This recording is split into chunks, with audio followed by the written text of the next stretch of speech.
In 1521, just 29 years after Columbus's first voyage, and almost 100 years before African slaves were brought to the 13 colonies, the first documented slave rebellion in the New World took place in the island of Hispañiola. To commemorate the 500th anniversary of this event, the Dominican Studies Institute partnered with City College's Electronic Design and Multimedia department to bring this historic letter to the Spanish crown to life. Our cameras followed the class for a semester. They're going to see this, and finally they're going to have a visual idea of the possibilities of this project. I reached out to the students that I felt that could take on this project. When I pitched it to them, I told them this is something that not a lot of people have knowledge of, but you're going to be part of something that documents and illustrates a historical movement, a historical event. So then you can theoretically actually import this as a single layer. This is the kind of thing students are always asking for, right? They want this sort of real world experience. So this is an opportunity to do it and examine the history of this topic. And we have benchmarks that must be reached. The first major benchmark was to present a rough cut of the project to the Dominican Studies Institute. Almost all classes were held remotely, and at the first in-person meeting, the team fine-tuned and critiqued the midterm presentation. I'm not an artist first, I'm an architect first, and I'm used to telling the story of buildings and the story of places, and I really wanted to kind of dip my feet into telling the story of people. I feel a lot of pressure because for me, I have another 3 more classes. I have 2 part-time jobs. Thank God I have a really good group. I trust that we can do this good, but at the same time, I think it's too short the time. In addition to the animation, the team will also produce a book chronicling how this project came together. With multiple creative directions, the team must build consensus behind one idea. Because consensus determines the visual look, right? So we've been really hammering at them and saying it has to come together now. So the race was on to organize the backgrounds, storyboards, and book layout, and the pressure mounted. It was a very nervous week. Oh, I couldn't sleep. We were working overtime to actually get a decent amount of work done. Once the Zoom began, then I was totally nervous. Then I was like, oh, this is just, oh my God, what's gonna happen?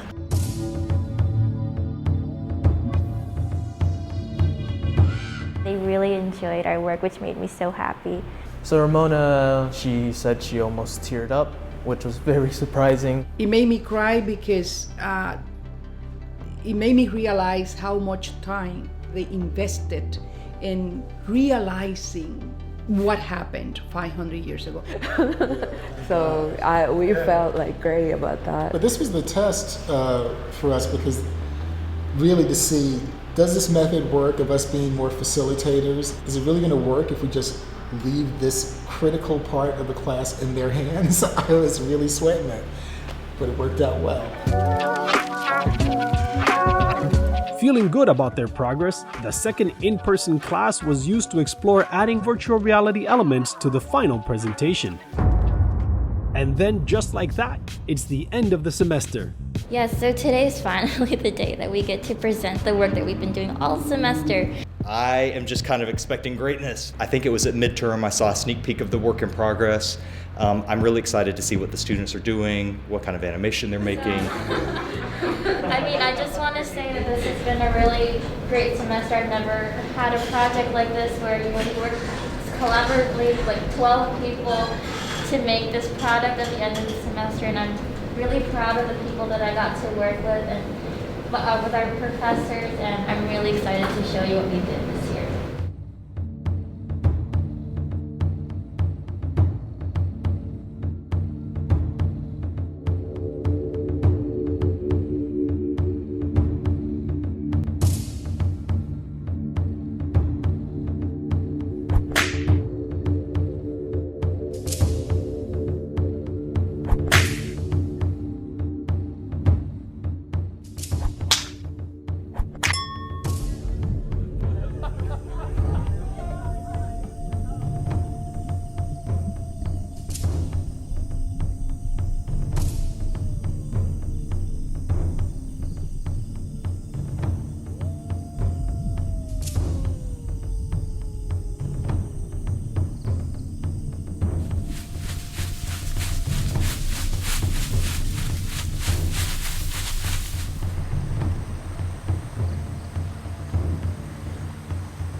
sincere.